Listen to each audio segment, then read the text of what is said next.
नमस्कार, स्वागत है आपका मेरे इस नए वीडियो में। मैं हूं Pankaj Matpal, certified financial planner, और आज मैं दूंगा आपको इस वीडियो में सिर्फ एक सवाल का जवाब। ये सवाल थोड़ा लंबा है लेकिन बहुत इंपॉर्टेंट है। इसके लिए मैं शायद इस वीडियो में और अधिक सवाल नहीं ले पाऊंगा, लेकिन डिटेल में इसे एक्सप्लेन करूंगा। और ये सवाल भेजा है हमारे व्यूअर संजय जी ने। संजय जी 62 ईयर्स ओल्ड हैं और उनका अपना खुद का बिजनेस है। संजय जी का कहना यह है कि वो अगले 3 साल और एक्टिवली काम करेंगे, या फिर यदि हेल्थ अच्छी रहती है तो वो आगे भी अपना बिजनेस जारी रखेंगे।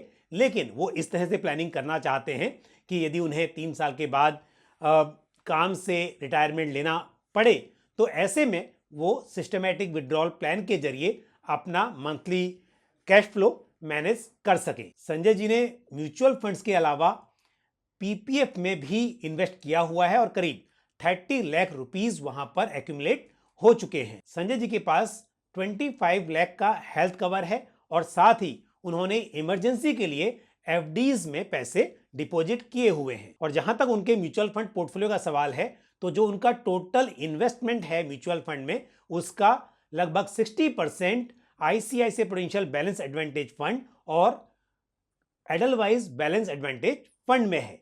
यानी कि इन दो फंड्स में उनका टोटल एलोकेशन करीब करीब टोटल म्यूचुअल फंड पोर्टफोलियो का 60% है। साथ ही संजय जी का कहना है कि उन्होंने म्यूचुअल फंड में इन्वेस्टमेंट काफी देर से शुरू किया, और मतलब कि 2018 से उन्होंने शुरुआत की, और उनके पास 12 फंड हैं।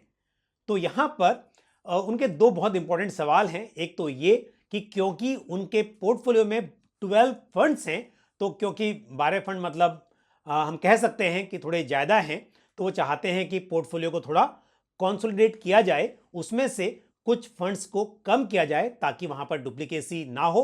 और साथ ही वो ये भी जानना चाहते हैं कि यदि रिटायरमेंट के बाद उन्हें एसडब्ल्यूपी करनी हो तो ऐसे में किन फंड का सहारा लिया जाए, इनमें से कौन से फंड कम करके और ऐसा पोर्टफोलियो डिजाइन किया जाए कि वहां से वो रेगुलरली एसडब्ल्यूपी के जरिए विड्रॉ कर सकें। संजय जी, आपने क्योंकि 2018 से म्यूचुअल फंड में इन्वेस्टमेंट करना शुरू किया था, तो बेशक आपकी जो कैपिटल है वो एप्रिसिएट हो चुकी है। लेकिन जब बात हो रिटायरमेंट की, तो रिटायरमेंट के बाद कोशिश यही होनी चाहिए कि आपका जो पोर्टफोलियो है वो स्टेबल हो। ये जरूरी है कि उसमें रिटर्न्स जो मिले वो डेफिनेटली इन्फ्लेशन को बीट कर सकें, ताकि जो टोटल पैसा इकट्ठा हुआ है वो लंबे समय तक चल सके, लेकिन पैसा घटे नहीं, ये कोशिश जरूर होनी चाहिए। हालांकि क्योंकि आपने 2018 से इन्वेस्टमेंट किया हुआ है और आपका जो इन्वेस्टमेंट है वो काफ़ी अप्रिसिएट हो चुका है, ऐसे में यदि यहाँ पर थोड़ा करेक्शन भी होता है तो भी आपका जो इन्वेस्टेड अमाउंट था उतना तो आपके पास रहेगा। तो डेफिनेटली इमीडिएट इन्वेस्टमेंट करके वहाँ से एसडब्ल्यूपी स्टार्ट करने के मुकाबले यदि आपने पहले से इन्वेस्टमेंट किया हो और वो पैसा बढ़ गया हो, उसके बाद आप एसडब्ल्यूपी करें, तो यहाँ पर कैपिटल जो इन्वेस्टेड अमाउंट है उसके लॉस होने के चांसेस कम हो जाते हैं। लेकिन फिर भी यदि पैसा बढ़ने के बाद भी कम हो तो उसका भी दुख काफी होता है। कहा जाता है कि pain of loss is usually 3 times more than the pleasure of gain. यानी कि यदि मैं कहूं कि किसी व्यक्ति को 100 रुपए पाने पर जितनी खुशी होती है, उसे 100 रुपए खो जाने पर दुख भी उतना ही होना चाहिए। लेकिन ऐसा होता नहीं है। जब पैसा खोता है तो उसका दुख पाने से कहीं ज्यादा होता है। तो इसके लिए मेरी सलाह आपको यही होगी कि आप अपने पोर्टफोलियो को बैलेंस रखें, यानी कि बैलेंस अप्रोच होनी चाहिए। तो इसी बात को ध्यान में रखते हुए मैं आपके पोर्टफोलियो में थोड़े बदलाव की आपको सलाह दूंगा। तो मैं एक एक करके आपके पास जो फंड्स हैं उन्हें पढ़ता हूं और उसमें सलाह देता हूं। आपने ICICI prudential balance advantage fund और एडलवाइज बैलेंस एडवांटेज फंड दोनों में इन्वेस्ट किया हुआ है, लेकिन मैं आपको बता दूं कि इन दोनों स्कीम्स में काफी फर्क है। जहां तक ICICI prudential balance advantage fund का सवाल है, ये fund price to book ratio के आधार पर स्टॉक सिलेक्शन या स्टॉक्स का वेटेज, या हम बात करें कि एलोकेशन इक्विटी में तय करता है। तो यहां पर यदि इक्विटी वैल्यूएशन अट्रैक्टिव होंगी तो एलोकेशन ज्यादा होगा, और यदि वैल्यूएशन एक्सपेंसिव होंगी तो यहां पर एलोकेशन इक्विटी में कम हो जाएगा। लेकिन जहां तक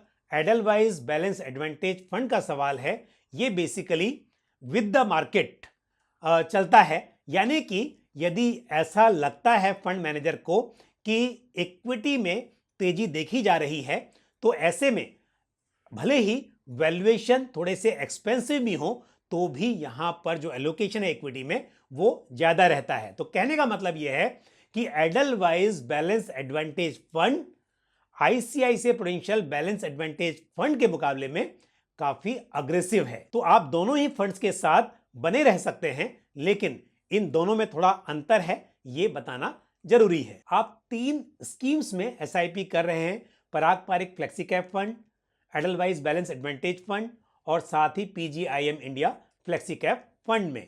तो क्योंकि यहां पर एसआईपी चल रही है और ये फ्लेक्सी कैप फंड्स और एक बैलेंस एडवांटेज फंड है, तो यहां पर जो टोटल पैसा इन्वेस्टेड है, मैं कहूंगा कि आप वहां पर इन्वेस्टेड रहें, वहां पर आपको कुछ बदलाव करने की जरूरत नहीं है।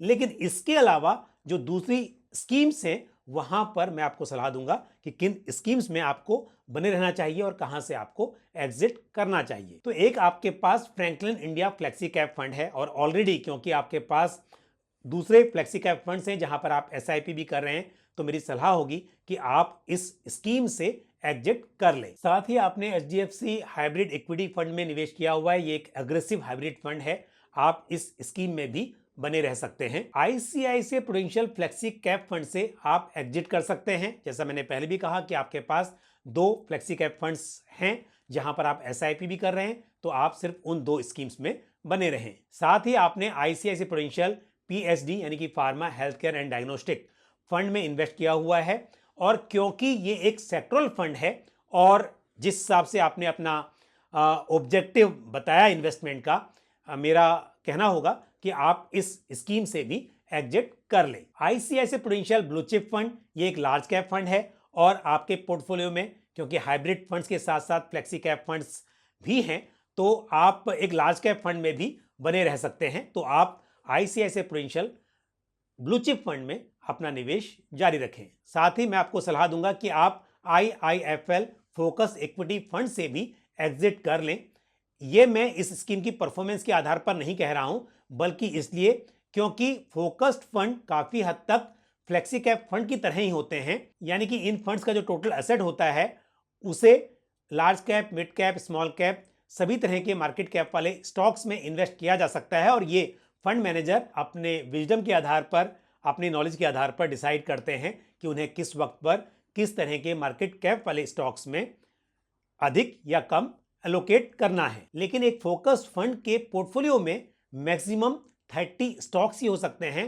तो यानी कि एक फोकस्ड इक्विटी फंड का जो पोर्टफोलियो है वो काफी कॉन्सेंट्रेटेड होता है, जिसकी वजह से ये थोड़ा सा रिस्की भी हो सकता है। साथ ही कोटक फ्लेक्सी कैप फंड से भी आपको मैं एग्जिट करने की सलाह दूंगा, और जहां तक मेरे एसेट लार्ज कैप फंड का सवाल है, आप इसमें बने रह सकते हैं। तो अब आप जब अपना पैसा कुछ स्कीम से रिडीम करेंगे, तो इसे री इन्वेस्ट करने के लिए आपको नई स्कीम्स ऐड करने की जरूरत नहीं है, बल्कि आप इसे फिलहाल इन्हीं स्कीम्स में, यानी कि जो लार्ज कैप फंड्स आपके पास हैं और साथ ही बैलेंस एडवांटेज फंड्स में आप इन्वेस्ट करें। आप एडलवाइज बैलेंस एडवांटेज फंड में इन्वेस्ट करने की बजाय ICICI prudential balance advantage fund में थोड़ा अधिक करें। उसके 2 कारण हैं। एक तो जैसा मैंने कहा कि एडलवाइज बैलेंस एडवांटेज फंड काफी अग्रेसिव है, और आपका मकसद यहां पर पोर्टफोलियो को स्टेबल रखते हुए वहां से एसडब्ल्यूपी शुरू करना है।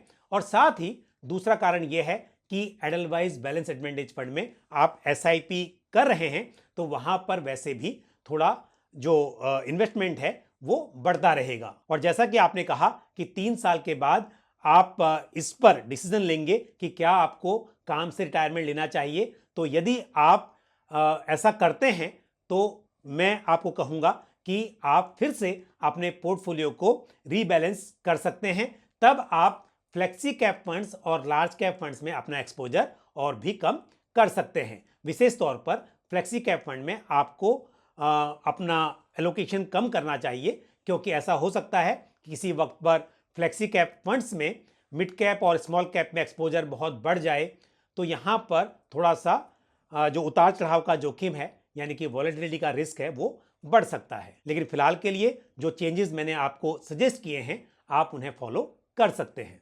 संजय जी ने एक सवाल और पूछा है जो कि उनकी डॉटर के इन्वेस्टमेंट से रिलेटेड है, लेकिन इस सवाल का उत्तर मैं दूंगा अगले वीडियो में। तो आज के लिए बस इतना ही, और मुझे उम्मीद है ये जानकारी जो मैंने आपके साथ शेयर की वो आपको पसंद आई होगी। वीडियो को लाइक करना और शेयर करना ना भूलें, और आपका कोई सवाल या सुझाव हो तो आप कमेंट बॉक्स में पोस्ट कर सकते हैं। इसी के साथ मुझे दीजिए इजाजत, अगले वीडियो में फिर आपसे मुलाकात होगी।